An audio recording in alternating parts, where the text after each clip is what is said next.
కుల్లం కుల్లా ఏందంటే తెలంగాణలో 17 ఎంపీ సీట్లుంటే 16 సీట్లకే పోటీ. ఎన్ని పార్టీలున్నా ఏ పార్టీ పవర్లున్నా హైదరాబాద్ సీట్ ఇచ్చిపెట్టుడే.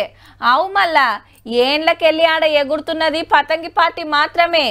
ఏరేటోళ్ళు నిలబడ్డా ఎన్నడు గెలవనియరు అనొద్దు గాని అటు మొకాన ప్రచారానికి గిట్ల ఓరబ్బా పెద్దగా. అంత మజ్లిస్ పార్టీ తయ్యిన ఆడుతుంది. ఓట్లేసే నాడో రిజల్ట్ నాడో తప్పితే ఎలక్షన్లలో ఎన్నడూ టీవీలకు రాని ఓవైసీ బ్రదర్స్ ఇయాల ఇగో గిట్లొచ్చిండ్రు. చూసుకుందాం రాండ్రి అని ఐసికి తైసి అని మన అక్బర్ బాయ్ ఇలా బ్రేకింగ్ వార్తాయిండు టీవీలకు. ఎందుకంటే असदुद्दीन ओवैसी अकबरुद्दीन ओवैसी को भी जेल में डालकर दवाखाने को बताने के नाम पर गोली मार दी जाए. అర్థమైందా? ఓల్డ్ సిటీలో ఓఐసీ అన్నదమ్ములను మర్డర్ చేసే కుట్రలు జరగవచ్చట. జైలు వేసి ట్రీట్మెంట్ పేరుతోటి ఇసమిచ్చుడో తుపాకీ తోటి కాల్చుడో ఎప్పుడేమయ్యో తెలియదు అనుకొచ్చిండు అక్బర్ బాయ్. కానీ జైలు ఎందుకు పెడతారు, ఎందుకు మర్డర్ చేస్తారు, ఎవరితోటి అంత డేంజర్ ఉందనేది అయితే చెప్పలే.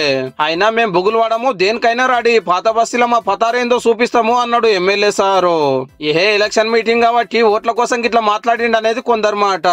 ఇదేమొచ్చట బీజేపీ లీడర్ ముంగట ఎల్లబెడితే ఇవాళ హైదరాబాద్ లోక్సభ స్థానంలో పీటలు కదులుతా ఉన్నాయి. బుల్లెట్ తోని కాదు, జైల్లో కూడా కాదు. వచ్చే సమయంలో గవర్నమెంట్ బీజేపీది తెలంగాణలో వస్తుంది. మీరిద్దరు అన్న తమ్ములు మా ముందు వంగి మా కాలు పట్టుకుంటారు. అప్పుడు మీకు ఏమి చేయాలి అప్పుడు మేము ఆలోచన చేస్తాం. వెనకటికెళ్ళి హైదరాబాద్ సీట్ల పతంగే ఎగురుతుంది. ఈ తాపక్ మాధవిలత మేడానికి బీజేపీ టికెట్ ఇస్తే కాంగ్రెస్ క్యాండిడేట్ ఇంకా ఫైనల్ కాలే.